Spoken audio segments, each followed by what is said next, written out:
The Drive with Tim Donnelly, 99.9 The Fan, now joining us here on The Drive at ACC tip-off. Wake Forest senior guard Cam Hildreth. Cam, hometown Worthing, England? Yes, sir. That's correct. Do you make it home often in the off-season? I went home once in the summer just now. It was nice to go back home, but it's difficult, how busy the season gets, some time travel and stuff like that. So it's hard to get home, but they're going to come out on Christmas, so it'll be good to see them then. So recharged, ready to go for the season? Yes, sir.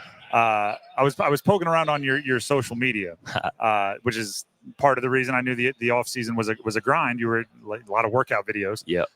Changing from number 2 to number 6 on the jersey number. Yep. We'll start with that. Why the change going into your 4th year in the program?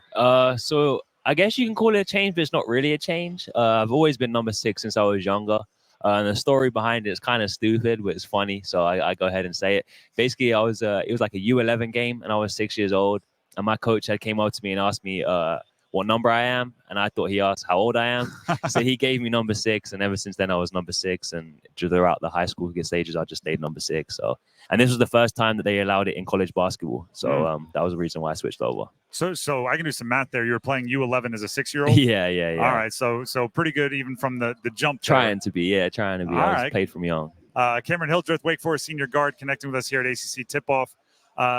How does it feel being like the 4th year guy at Wake Forest when Coach Forbes has done such a good job in the transfer portal, but it's picking these guys from all other colleges. Meanwhile, you've been here with the program the whole time. Yeah, no, definitely. I think it just kind of shows, the relationship that me and Coach have and that we built over the years.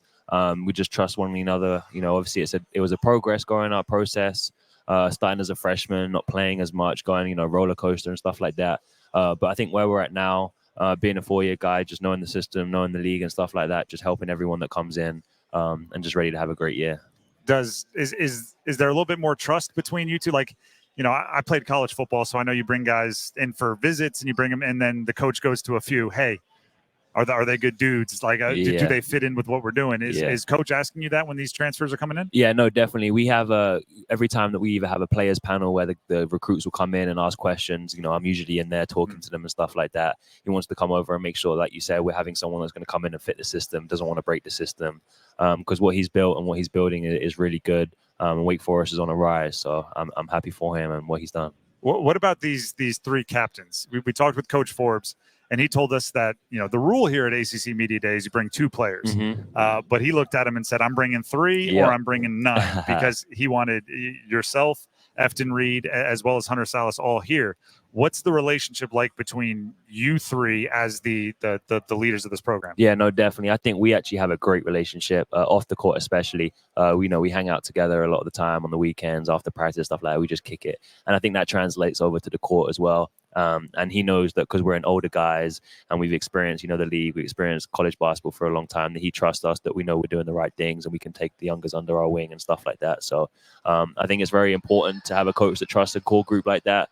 I think we're a really good core group as well. So when the 3 big men on campus, the leading scorers and everything are hanging out, what are y'all doing? Is it competitive? Is it chill? Like, give us the vibe. It depends. I mean, in practice, we're always competing. Me and Hunt are very rarely on the same team. We're usually guarding each other just to help each other get better and stuff like that.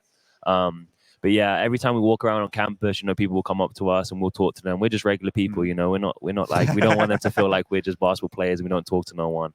And I think that's a really good thing about Wake Forest as well. The whole community is just involved and that makes it more special. Last year during the season, you had some big wins. I looked at the core and I was excited about what was coming back this year. You 3 amongst them, Parker Friedrichsen, who's back coming off the bench a season ago.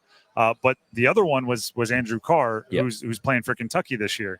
Again, I mentioned I played college sports, but the portal wasn't a thing. So take me into what's that like? Do you try to talk him out of leaving? Like, when you hear he's thinking about the portal, do you approach it? Is there an unwritten rule that you don't like? How does that all play out? Yeah, I think obviously for me or for everyone that's in college basketball, there's a lot to think about for what your steps of processes to get to the end goal.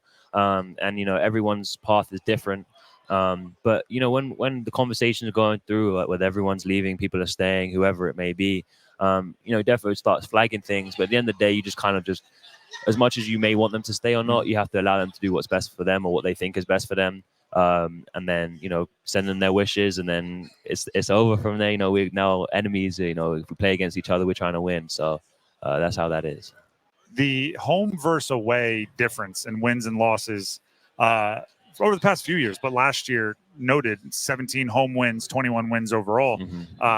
Is that something that like is mentioned? Do you work on it, or is it just basketball is basketball and the road trip thing is a coincidence? Yeah, I don't know. I feel like the road trip is something that we are a lot of in control. We're in control with a lot of the mistakes that we had. And I think we're going to be a lot better this year with that. But yeah, at home at the Joel, I think it's one of the hardest places to play, especially in the conference. And we just have so much fun there. We get the crowd involved and everyone, and it's just a super fun experience. But yeah, on the road, I think we just got to cut down on little mistakes, but they're the mistakes that we can control. So I don't think that'll be a problem this year.